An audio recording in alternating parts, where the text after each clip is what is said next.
नमस्कार आप सभी लोगों को। मैं Bhairav Mewari American defence academy Haldwani से एक बार फिर आप लोगों के बीच आज की क्लास में हम देखेंगे कुछ करंट अफेयर से रिलेटेड कुछ जानकारी मैं आपको बताऊंगा। जैसा कि आज जानते हैं, आज 4 तारीख है। 4 तारीख को विश्व ब्रेल दिवस मनाया जाता है, यानी कि ब्रेल एक पढ़ाने बच्चों को, दिव्यांग बच्चों को, फिजिकली जो हैंडीकैप्ड बच्चे होते हैं उनको पढ़ाने का एक तरीका होता है। तो विश्व ब्रेल दिवस मनाया जाता है। सबसे पहले ब्रेल नामक एक व्यक्ति थे जिन्होंने इसके बारे में बताया और बच्चों को कैसे लर्निंग करवाई जाती है ना, जो फिजिकली हैंडीकैप्ड होते हैं, दिव्यांग बच्चे जो होते हैं। तो इसलिए 4 जनवरी को प्रत्येक वर्ष क्या मनाया जाता है, विश्व ब्रेल दिवस मनाया जाता है। उसी के साथ साथ 10 जनवरी आने वाली 10 तारीख को अंतर्राष्ट्रीय हिंदी दिवस मनाया जाता है। पूरा इंटरनेशनल लेवल पर जो हिंदी का इम्पोर्टेंस को बढ़ाने के लिए सम्मेलन किए जाते हैं। ठीक है, वैसे राष्ट्रीय हिंदी दिवस प्रत्येक वर्ष 14 सितंबर को राष्ट्रीय हिंदी दिवस मनाया जाता है।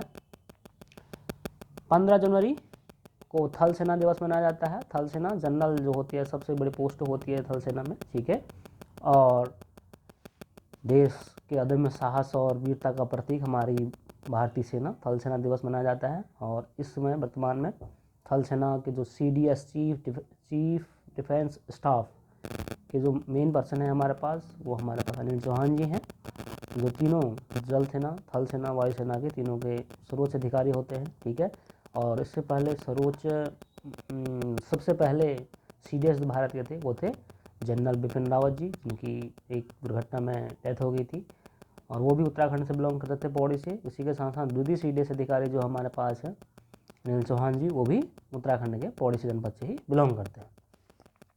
उसी के साथ साथ आने वाले 26 जनवरी हमारा गणतंत्र दिवस है। 26 जनवरी 1950 को हमारा देश का संविधान लागू हुआ था। तो प्रत्येक वर्ष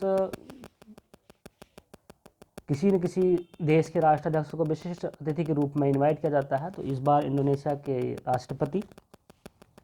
राष्ट्रपति हैं प्रोबोवो सुबियांतो, इनको इनवाइट किया गया है। ये हमारे गणतंत्र दिवस के मुख्य अतिथि होंगे। इंडोनेशिया भारत का एक पड़ोसी देश है। इसी के साथ साथ इंडोनेशिया की और क्या विशेषता है, यह दुनिया का चौथा सबसे बड़ा देश है जनसंख्या के आधार पर, आबादी के आधार पर। भारत नंबर 1 पर है। और राजधानी इंडोनेशिया की बात करते हैं तो जकार्ता इसकी राजधानी है। और ठीक है, इसी के साथ साथ इंडोनेशिया के साथ भारत का जो एक सैन्य युद्धाभ्यास होता है, प्रैक्टिस जो युद्धाभ्यास होता है, वो गरुड़ नाम से जाना जाता है। गरुड़ सैन्य अभ्यास भारत और इंडोनेशिया के बीच होता है। और उसी के साथ साथ मैंने मेंशन कर रखा है MCC का मतलब है Melbourne cricket club. Melbourne cricket club के मानद सदस्य सचिन तेंदुलकर जी को बनाया गया है, क्योंकि मेलबोर्न ऑस्ट्रेलिया में एक खेल का मैदान और एक खेल की कमेटी 1838 में लगभग इसकी स्थापना हुई है। इसके सदस्य के रूप में सचिन तेंदुलकर को भी इनवाइट किया गया था, जिन्होंने इस इनवाइट को एक्सेप्ट कर लिया। और सचिन तेंदुलकर ने ही यहाँ पर सबसे अधिक रन बनाने का रिकॉर्ड भी सचिन तेंदुलकर का रहा है। और इसी के साथ साथ स्पोर्ट्स के क्षेत्र में एकमात्र ऐसे खिलाड़ी हैं जिनको भारत रत्न से सम्मानित किया गया है। तो मास्टर ब्लास्टर सचिन तेंदुलकर है ना, क्रिकेट के बादशाह कहे जाते हैं। इसी के साथ साथ हम बात करते हैं उत्तराखंड में।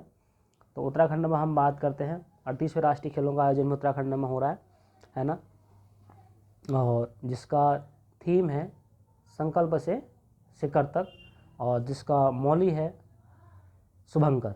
ठीक है, और उत्तराखंड के देहरादून, हल्द्वानी, पिथौरागढ़ जैसे जनपदों में 38वें राष्ट्रीय खेलों का आयोजन किया जा रहा है। उत्तराखंड के खेल मंत्री श्रीमती रेखा आर्या जी हैं। इसी के साथ साथ राजीव खेल रत्न पुरस्कार को वर्तमान समय में मेजर ध्यानचंद खेल रत्न पुरस्कार के नाम से जाना जाता है, और खिलाड़ियों को अच्छा परफॉर्म करने पर सम्मानित किया जाता है। इस बार 4 खिलाड़ियों को राजीव मेजर ध्यानचंद खेल रत्न अवार्ड से सम्मानित किया जाएगा, यानी कि राजीव खेल रत्न का नाम वर्तमान समय में मेजर ध्यानचंद खेल रत्न अवार्ड हो गया है। ठीक है, और इसी के साथ साथ कोचों में द्रोणाचार्य पुरस्कार दिया जाता है। ठीक है, उत्तराखंड के सुभाष राणा है ना, जो शूटिंग के कोच हैं, उनको द्रोणाचार्य पुरस्कार से भी सम्मानित किया जाएगा।